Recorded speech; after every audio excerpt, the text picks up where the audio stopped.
बिल्कुल सही थंबनेल देख के आए हो। Today we are going to discuss about the job fraud cases और how you can save from the job fraud. जो स्कैमर हैं उनसे आप कैसे बच सकते हो। देखिए, एक छोटी सी चीज मैंने अभी यहाँ पे डाली कि जॉब फ्रॉड न्यूज अभी की अगर आप देखेंगे लेटेस्ट बड़ी बड़ी साइट है, ये क्यों हो रहा है, इससे कैसे सेफ रह सकते हैं और कितना इंपॉर्टेंट है सेफ रहना। ठीक है, ये सारी चीजें में हम डिस्कस करेंगे इसमें। अब देखो इसमें क्या है कि एक देखा ना अभी 28 मिनट्स एगो, यानी कि सिर्फ और सिर्फ अभी कितनी देर पहले की न्यूज है, 28 मिनट पहले की अपडेटेड है। ये अमर उजाला क्या हुआ, एयरपोर्ट पर नौकरी देने के नाम पर धोखाधड़ी। तो जॉब के नाम पे जितनी धोखाधड़ी हो रही है वो कैसे बंदों को फंसाते हैं, उनको जो जॉब देख रहे हैं आप उनसे कैसे सेफ रह सकते हैं।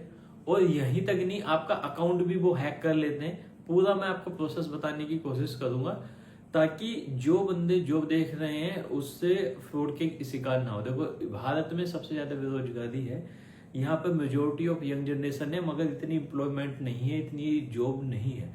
तो बहुत सारे ऐसे ऑफर देकर कि लोगों को जैसे जॉब के नाम पर वो लोग से इंफॉर्मेशन कलेक्ट करना, प्लस चालाकी के साथ उनके उस फोन नंबर का ओटीपी ले लेना जो अकाउंट से जुड़ा है। और भी बहुत सारे केसेस है, कभी रिव्यू के नाम पर, कभी कोई टास्क के नाम पर, कभी कोई असाइनमेंट के नाम पर, किस तरह से बंदों का बेवकूफ बना के जॉब के नाम पर पैसा ऐंठा जा रहा है। ठीक है, और भी देखोगे, एक दिन पहले की बात है, बैंगलोर में है, यहाँ पे देखा।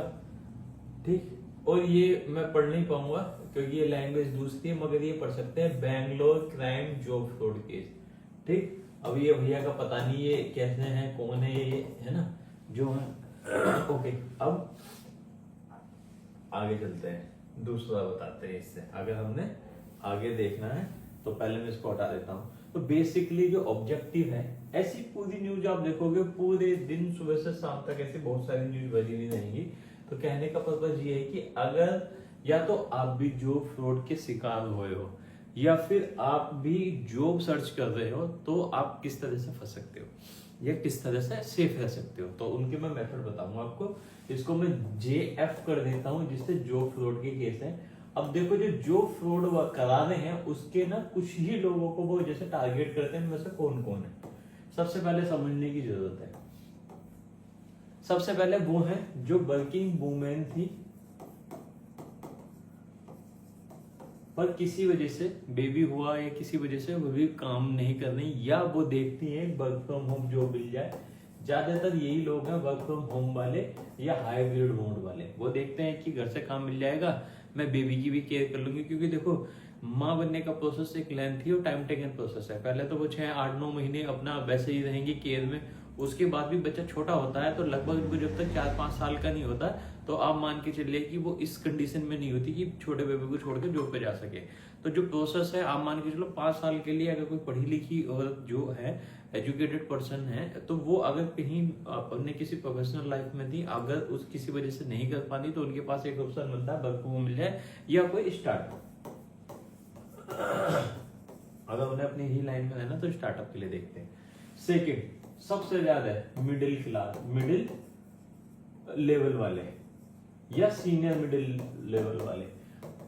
अब देखो, अगर किसी को फ्रेशर पे जाना है तो स्टार्टिंग में थोड़ी सी डिफिकल्टी होती है कि वो लोग एक्सपीरियंस मांगते हैं। लेकिन अगर आप ये देखोगे, जो बंदे मिडिल और सीनियर लेवल पे जाते हैं वो किस लेवल से जो फ्रॉड का शिकार होते हैं। क्योंकि देखो, आराम से 10 लाख के पैकेज तक जॉब मिलना ठीक है, जो अगर एजुकेटेड है मिल जाती है। लेकिन जब 10 लाख से ऊपर पे वो जंप मारेंगे या 50 लाख से ऊपर पे सीनियर मैनेजमेंट पे जाएंगे, BP, AVP, GM बनेंगे, तो उसमें क्या चैलेंजेस आते हैं, तब इतना आसान नहीं होता क्योंकि वैकेंसी बहुत ही कम होती है और वहां पर लोगों की अच्छे एक्सपीरियंस, अच्छे कॉलेज से पढ़े हुए की लाइन होती है।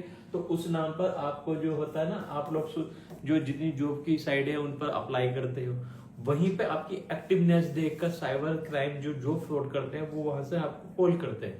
वो किस लेवल पर क्या बन के कॉल करते हैं, कंसल्टेंसी वाले, जॉब कंसल्टेंसी बन के।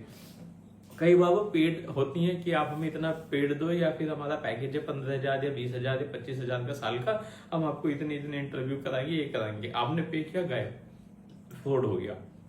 कई बार जैसे मैंने वुमेन वाला एग्जाम्पल लिया, ये वाला लिया, इसमें कई बार ऐसा होगा कि आपकी जो बोलेंगे कि आपको एक असाइनमेंट दिया है और आप आपकी केवाईसी करेंगे, यानी कि आपकी इन्फॉर्मेशन हम अपडेट करेंगे पोर्टल पर, जिसमें आपको पूरी इन्फॉर्मेशन देनी है। एक फर्जी सी साइड होगी, है ना। सेफ्टी टिप्स अभी बताएंगे, पहले जो सिम्टम्स है वो बता रहा हूँ मैं, ठीक है। उसमें क्या होगी, आपकी एजुकेशन डॉक्यूमेंट, हाँ जी आपने एजुकेशन डॉक्यूमेंट दे दिए। उसके बाद आपसे पूछेंगे एजुकेशन के बाद कि भैया अब आप क्या करें, अब अपना ना अपने आईडी प्रूफ दे दिया, आईडी प्रूफ भी दे दिया। अब उसके बाद वेरिफिकेशन कराएंगे अकाउंट डिटेल बैंक की, तो बैंक की जो डिटेल आप दे रहे हो, डिटेल जा रही है ना। उसके बाद फिर आपका ओटीपी मांगेंगे, फोन नंबर मांगेंगे, ओटीपी मांगेंगे। तो आपने क्या करा, अपनी एजुकेशन की डिटेल दे दी, अपने बैंक की डिटेल दे दी, आपका फोन नंबर दे दिया, प्लस ओटीपी भी दे दिया, हो गया काम, है ना। और भी है, और क्या है, कुछ लोग रिव्यू कराने के नाम पर लेते हैं, कुछ लोग टास्क देते हैं, जैसे मैंने बोला कुछ असाइनमेंट देते हैं। तो जो आपके कुछ इंटरनेशनल ऐसे बंदे हैं जो ऐसा काम कराने के नाम पर देते हैं, कुछ बंदे फ्रीलांसर प्रोजेक्ट सर्च करते हैं, उनके साथ भी बहुत ठगी होती है। देखो फ्रीलांसर प्रोजेक्ट लेने के लिए वो लोग क्या करते हैं, वो लोग जाते हैं कि मुझे, जैसे पहले ओडेक्स चलती थी, ओडेक्स एक साइट थी, अब उसका नाम इनहांस कर दिया, फ्रीलांसर हो गई, अपवर्क कर दिया इसका नाम ओडेक्स का, है ना, ये कर दिया, फिर guru.com हो गई। ये कुछ ऐसी साइट हैं जो आपको फ्रीलांसर प्रोजेक्ट प्रोवाइड कराती हैं जेन्युइन तरीके से। लेकिन अब आपको तो पता है जब जेन्युइन है तो वहां पर फर्जी भी होंगे। तो यहाँ पे कुछ लोग फेक प्रोजेक्ट यहाँ पे निकालते हैं, आपको वो हायर करते हैं, थोड़ा काम कराएंगे आपसे, आपको लग रहा है कि मैं पोर्टल की साइट से जो मैंने प्रोफाइल बनाई थी उस प्रोफाइल के थ्रू मेरे पास काम आ रहा है, जैसे औरों के पास आता है। अब आपसे वो काम कराएंगे, वहां पे फिर डिटेल्स लेंगे। उनका एक ही ऑब्जेक्टिव है आपकी इन्फॉर्मेशन लेना, ज्यादा से ज्यादा जितनी डिटेल ले पाएंगे उतनी जल्दी आपके साथ फ्रॉड कर पाएंगे।